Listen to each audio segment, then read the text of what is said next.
Look at the size of this eyepiece. It's a beast. Normally I focus on cheap and broken astronomy equipment, but today we're going to skip that tradition and we're going to talk about something that is both expensive and amazing.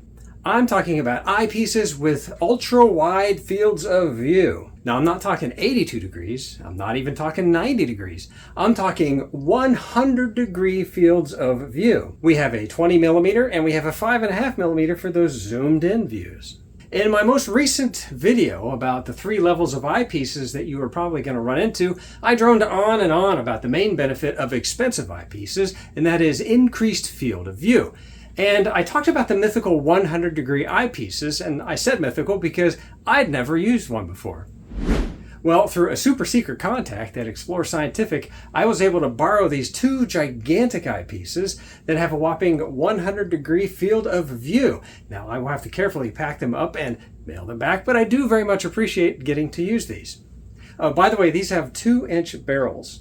So what's really cool is when you look through these, the view is so wide that you have to move your eyeball side to side to see the edges. Some people equate that to looking through the porthole of a spaceship out into the darkness of space. The effect is truly bizarre. In today's video, we have these 2 eyepieces, of course, with the 100 degree field of view. The first one is for low magnification. This would give you a rich field view. It's only 20 millimeters. It weighs about 1 pound, 15 ounces. It's pretty hefty. The next one is 5.5 millimeter, and this gives you those zoomed in views. This one's great for planets and great for the moon. And this one weighs about 1 pound, 5 ounces.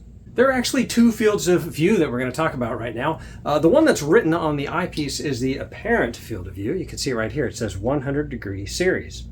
It describes the angular cone that you see coming out the bottom of the eyepiece. Now at 100 degrees, that cone is larger than a right angle. That's pretty cool, look at that.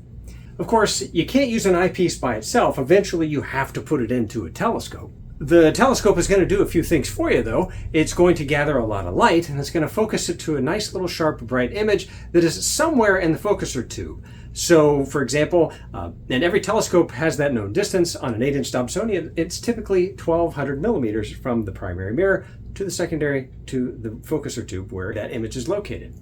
Now, the combination of this focal length and the focal length of the eyepiece, actually the fraction of those 2 numbers will give you the magnification. So, for example, if I were to take a 12 millimeter eyepiece and put it into an 8-inch Dobsonian, that would have a magnification of 1200 divided by 12.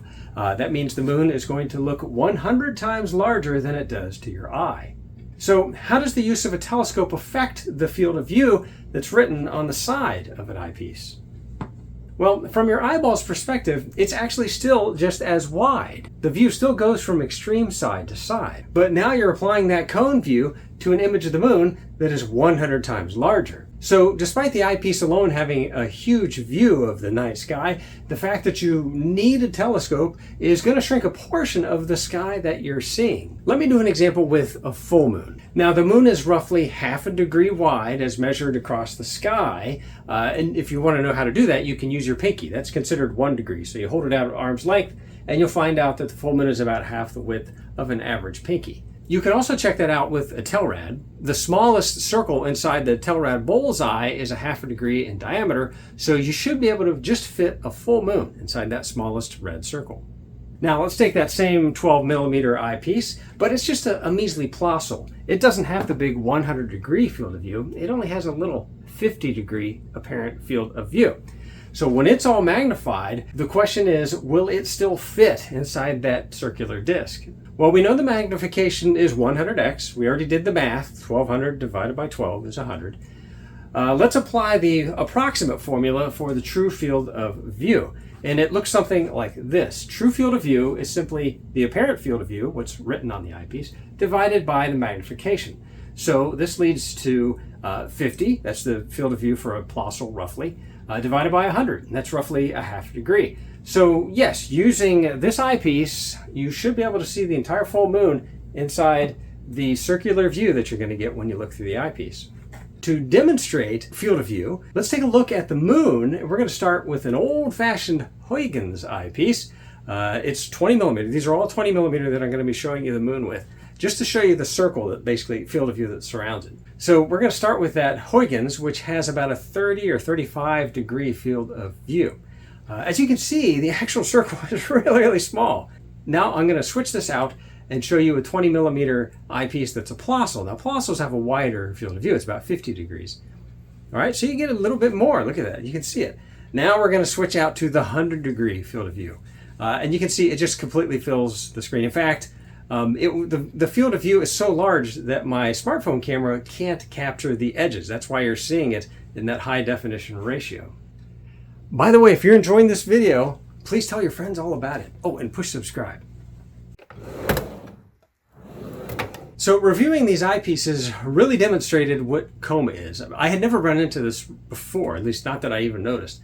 But COMA is a problem where the outer edges of the view look a little bit stretched. So stars might take on a little bit of a comet shape to them. Generally speaking, this only really affects wide angle field of view eyepieces, especially when you put it into a telescope that has a small focal ratio. Now the focal ratio is just the number that you get when you divide the focal length of the telescope by the diameter of the mirror. Through my testing, that COMA effect, it wasn't really noticeable for telescopes that had a f6 or higher focal ratio. And this is great news for any of you out there that are using an 8-inch Dobsonian. You should be safe.